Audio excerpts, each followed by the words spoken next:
dear listeners, to AIBiz, the podcast where we break down the AI's real world impact on business, growth, and innovation without the fluff.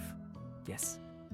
I'm your host Avik, and today we are going deep into one of the most misunderstood parts of the AI revolution, which is leadership. Yes. So we have all heard the buzz that automation, data-driven decision makings, AI co-pilots, but few people are asking like how leaders themselves will have to evolve. Great to think about, right, dear listeners? So because in a world where AI can analyze faster, decide faster, and even learn faster, what exactly will be left for the human leadership to do? So, well, to help us decode this shift, I am joined by my lovely guest. Please welcome Maren Perry. So, welcome to the show. Hi, Avik. Good to see you again. Thanks for having me. Amazing. Thank you so much for joining. And dear listeners, before we delve deep into the discussion, I'd love to introduce you to Maren. So, Maren is the founder and CEO of Arden Coaching, a leadership development powerhouse trusted by companies like Kaiser Permanente, Mars Wrigley, ZipRecruiter, and JLL. Yes. And she is known for her refreshingly direct, no fluff approach to the leadership. So she's part uh, scientist, part strategist, and all about making leadership development actually work, not just sound good in PowerPoint. So I'll not take much of your time, dear listeners. Marain, welcome to the show. Thank you so much. I'm excited for our AI discussion today. Lovely, lovely. So Marain, like I was mentioning about that disruption that which we are not preparing for, like. Everyone's is focused on how AI will replace the jobs. It's a very common thing which everywhere people are discussing, but far fewer are also asking like how it will kind of reshape the leaders. So from your perspective, what are the biggest leadership shifts like AI will force that most organizations still aren't preparing for? What do you think? Yeah, well, I think a lot of organizations are in the baby step stage of AI. I talked to a multi-billion-dollar company last week who was saying, well, by next year we should have, chat GPT for all of our employees. And I was thinking, Okay. that is so far behind, um, Hmm. first of all, they're already all using it individually, right? So you're catching up as a company months behind. But Um, I think that a lot of organizations are really behind in Hmm. um, implementing AI solutions. And, I get it. Like, if you're a multi-billion-dollar organization, it is not flip a Hmm. switch. It's not like those of us at home who are like, oh, I think I'll try chat today. You know, they have a lot of integration challenges.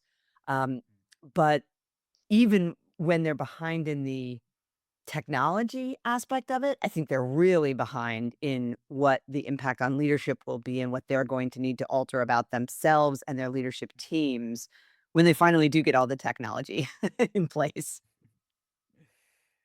Yeah, definitely. I agree. So, um, I mean, do you think that today's leadership models, the command and control, or even kind of servant leadership frameworks, and still work in the new AI augmented world, or what? What a great question. Mhm. So command and control hasn't been very popular, at least in the US, for quite some time. At least Okay. people say that it's not very popular. I think Mhm. I think there are a lot of older generation leaders that still unconsciously, subconsciously believe in that. I was speaking with a CEO a couple weeks ago, and he, had made this massive change to the organization, and Mhm. said, "Why do people ask questions? Why don't they just do it? I made that decision. Mhm. Why can't they just implement it?" Right? That's a very old school way of thinking, as opposed to getting people on board and really inspiring them to be um, enthusiastic about some shift or organizational change that you've made. So I think command and control is kind of outdated. Not to say that it doesn't happen still, right? Um, but the servant leadership model, I think, um, also challenging with AI, right? Command and control in a way works really well with AI. Do this. Yeah. Okay, well, it will. No problem.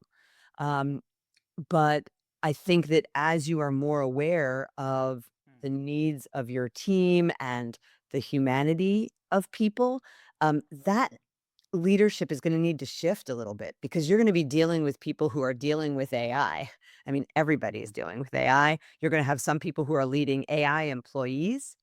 I think a lot of organizations don't realize that that's coming down the pipe for them.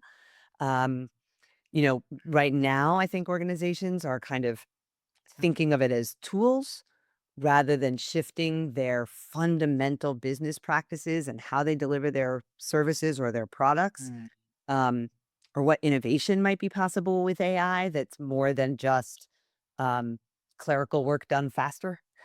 mm, Um, and so there's so many things that I think will shift, but a fundamental principle for us as we look to work with leaders is how, what are the roles that will still be essentially human?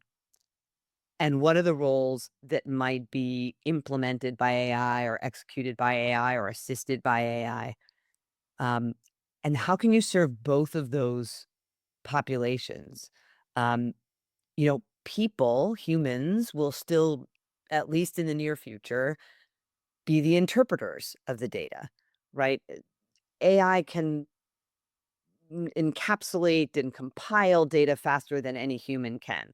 So we've lost that battle, right? Like that's going to go to the mm. machines. It's fine, right? We can't possibly read everything there is to know about knee replacements or leukemia, right? We can't know all that instantly in the same way that AI can. But how do we interpret that information? How do we pick what's relevant?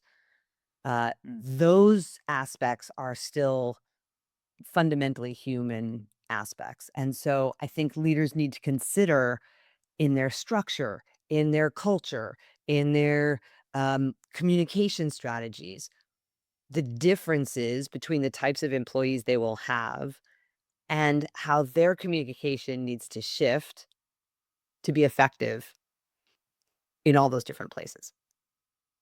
got it. Got it. Yep. Yeah. And that's a kind of paradigm flip. I mean, we keep trying to make the old playbook smarter instead of kind of um, rewriting them for the new terrain. So, uh, kind of, yeah, definitely, yes. Well, AI is such a paradigm shift, right? I mean, it's like electricity, you know, before you have electricity, you don't realize what kind of things it can do. I think we're still in that phase. We really don't know what it's going to be, you know? Yes, true. Exactly. So, and also like regarding the decision making part, people are talking about, and kind of debate is going on the decision making process. But before we go to that, like, um, AI is increasingly part of kind of decision making process, which all I mean we all know right now, which is happening from hiring to strategy, everything.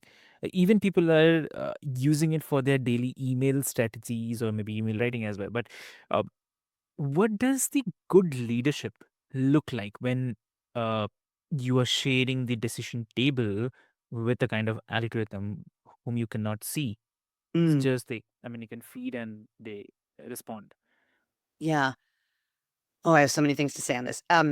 Mm, So first of all, AI can help you make decisions, right? It can mm, ask you questions. That's a probably good way for leadership to use AI is to mhm, uh, have AI ask questions so that the leaders can determine their take on something or their strategy for something.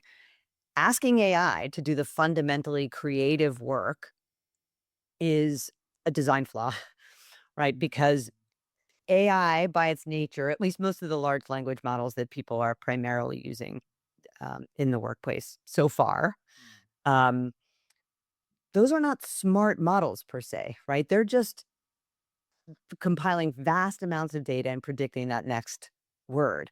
So, uh, having that model make decisions is asking for the most common answer, right? what can you get from all of what lives online, right? What can you glean from all that information? You will come with the most popular or the most common or the most frequent answer, but not necessarily the best answer, and certainly not the most innovative answer. So if you're looking to explore innovation or creativity or pushing the boundaries of what your company, industry, department can do, relying on AI is the exact opposite of what creative problem solving humans do, right? They compile information in their brains and draw from different places that seem totally unrelated, and they come up with something that uh, brings together these disparate ideas. Yeah. AI doesn't do that, right? At least not what most people are using day to day.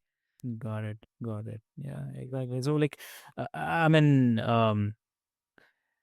ah, like the feature leader's edge is not kind of knowing more data. It's knowing when to question it. Um, Certainly, when to question it, yeah. how to compile it, what to ask it for, right? Prompt engineering, huge. Most companies are, at least in my experience, a bit behind Hmm. in terms of training their employees in prompt engineering, having some experts on site who can actually um, create some training and policies and company specific knowledge on prompt engineering and how you're going to use these tools. um, but absolutely, the discernment, at least currently, is a human endeavor. Mm. True. Very true. Yep. And like, have you seen the leaders fall into kind of trap of either like over trusting or under trusting the AI tools? I mean, how do you coach that balance? I mean, just to understand. Yeah.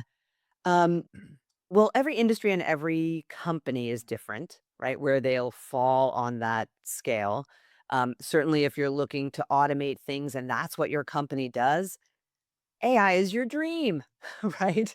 Um, but if you're, again, like an innovative or creative, boundary pushing, um, rebellious company, right? AI might be Mm. great for some of the back end processes, but it's not going to deliver a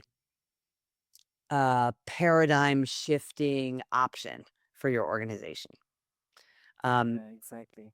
and so I think the balance of how you use these tools varies by your Mm. company's mission and need. True, true, exactly.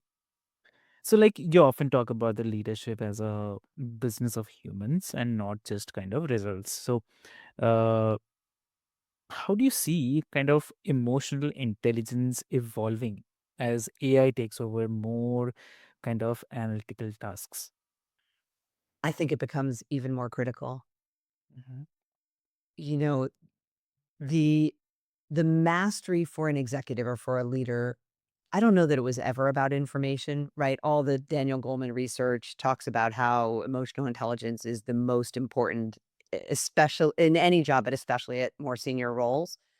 Um, and I think that that only increases with AI because now we're not uh, trading in information. Everybody has information. Everybody has uh, the world of information at their fingertips and beyond, right? Because you can ask it to generate things.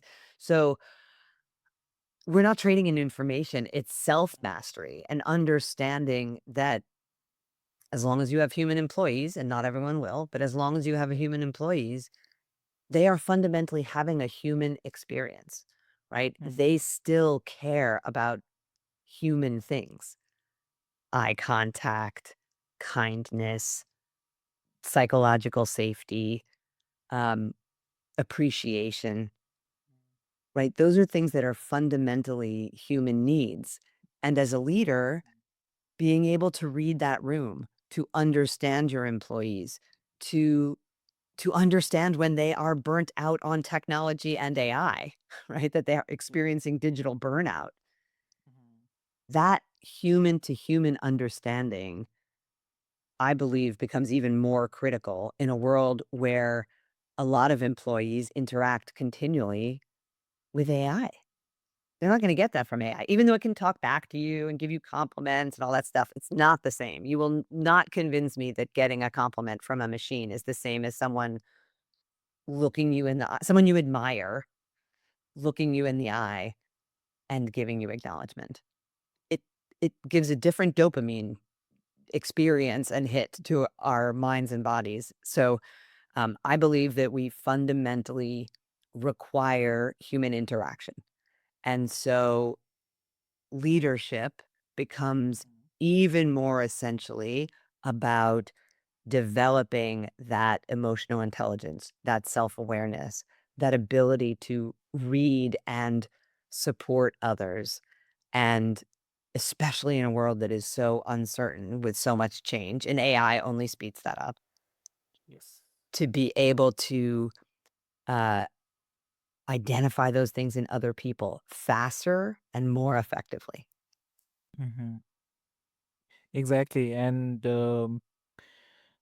like, I also believe in terms of the emotional intelligence. I mean, don't you think that it is? I mean, everyone is talking about this and about the evolution of AI, uh, but still, somehow, it is difficult for an AI to achieve this.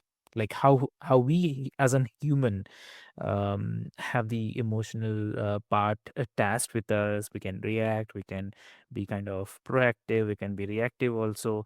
But the AI is something which will only work on the feeds that we will give it to them. So far. So yeah. So what do you think? I mean, um, what can be the possibility? I mean, from your experience, what can be the possibility that um, emotional intelligence into AI is very much possible? Well, I am not the technical AI expert, so I cannot answer from a technological point of view in terms of what's coming. Um, Okay. I know that there are already convincing avatars, that someday I could send my avatar to talk with you, right? I have programmed it and, I'll be off having toast for breakfast and you'll be here talking to my, you know, I mean, avatar. it's there already right now. Yes, absolutely. Yeah. I think ever more convincing, some of them not so much, but ever more convincing, but it's not far away, right? Like if we have it, it's only going to get better. So, um, you know, again, I think it goes back to that human experience. Yes. I mean, sure, we can sit here and have an avatar to avatar conversation. Um, and people will get some value out of that because we've programmed the avatars and they represent our viewpoint and our thinking. Um, but ultimately, I think about myself as a human and my kids. What do I want their lives to be? I mean, I think, again, there's a fundamental thing about being human where we crave connection. Maslow's hierarchy of needs, right? Um, True. and, babies die without human touch. So Exactly. there's something that is fundamentally human about us that avatars will not satisfy. As convincing as they can be, it doesn't mean that when I turn that off and I go out into the world, that I don't want some interaction that is with another human who can hold my hand. Mm. So, how do we take that understanding and bring it to work? What are we going to do about, like I said before, digital burnout, and this idea of avatar to avatar connection? Okay, it can accomplish some stuff. It can definitely plan the next meeting or whatever. Um, Mm. but how will I, as an employee, feel about that? I think that's what we have to solve for as leaders. What are we going? How are we going to solve for that? What are we going to do to accommodate the humanity of our workforce? Yeah. Assuming you still have one, right? Some people just have AI. They just have Yeah. computers. That's a different situation. Mm. But then what are we doing with all the other humans? Exactly. Great to think. Yeah. I mean, dear listeners, what do you think? I mean, do let us know your perspective. What do you think on this? And would love to know what you think. And we'll definitely gonna share this on the social platforms. Let's see what all of you think about it. So I'd love to great. hear how they're Yeah. solving it for themselves. Yes. Exactly. And like the feature of leadership development, like you said, that most leadership programs uh, don't work because they are kind of theoretical. Now, what will leadership development need to look like in the Mm. AI era to actually move the needle on culture and retention? So, what do you think? Yes, well, I believe that we're going to have a workforce challenge in several years. If you start giving away all the low level, entry level positions to AI, Yeah. how do you develop the mid level who has to manage all that AI? Yes. Right? They now like the traditional way is, you come in entry level, subject matter expertise, you move your way up, you get promoted because of that subject matter expertise, which I don't necessarily agree with, but that's definitely what happens. You end up managing other humans who are responsible for the subject matter, the content. Um, but if you have a bunch of that being done by AI, how do you develop your mid-level people? And how do you really develop your senior people? So I think we have to be very conscious about the choices that we're making now in the workforce. I understand each individual company has a benefit to replacing a certain number of employees with AI technology. Totally makes sense. But as a society, as a planet, we Yeah. have a different challenge. Um, because if you lose all those lower level positions, what is then required? How do you then get what is necessary to be mid-level? So that's one challenge. I also think that in terms of consciously developing people, we have to focus on those human specific skills, the discernment that we talked about earlier, right? AI is going to spit out a bunch of stuff. It wants to please me. So it's going to spit out a bunch of stuff that I'm going to like. But how do I discern and question? We've all had the experiences of, AI popping out fictitious Mm. information and, hallucinations. Um, I was working on something a couple weeks ago, and I got it gave me some quote, right? I was like, "Where's the quote from?" Couldn't tell, Okay. right? It had totally made up the quote. Um, so, we have to have discernment. We have to be able to challenge the information we're getting. So I think the leadership development has to focus on those things. Discernment, ethics. Ethics is huge. How will you use AI? How will you take that information? Where will you take that information? Whose information will you share? What will you give back to the systems, right?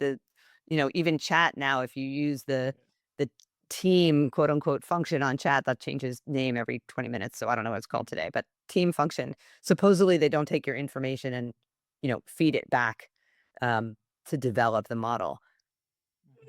I don't know. Is that true? We're not sure. Um, but ethics will be a huge thing, and innovation, creativity. How do you train people to challenge what information they're given and expand it and allow them to live in that brain space of making those disparate connections that AI does not make, right? Those are the things that we need to focus on because those are going to be the human jobs, right? Not the AI jobs. So I think leadership development has to focus on those aspects. Very true. Very true. Perfect. Great. So, I mean, definitely, it's a practical, human-centered, measurable. So, lovely. That's a great one. So, Marian, I mean, this was just the kind of conversation that every CEO or CHRO or maybe kind of startup founders needs to replay with their teams, like you were mentioning about it. So, it's definitely great because, as you have reminded us, that AI is not replacing the leadership, but it's kind of refining it, right? So, uh, great. So the leaders of the future won't just kind of manage the systems. They will definitely mentor intelligence, like both human and artificial as well. So for everyone who is Another listening. leadership challenge. Sorry to Yeah. interrupt you. It's another leadership challenge, right? How are you going to structure your company Uh-huh. to have both of these kinds of employees? Yeah. What does a culture look like when Mm, it now has AI employees and people are managing that, right? mm, What is your engagement level? Right? mm. How does that change when people are interacting with machines versus interacting with each other? Um, a lot of things to consider for leaders these days.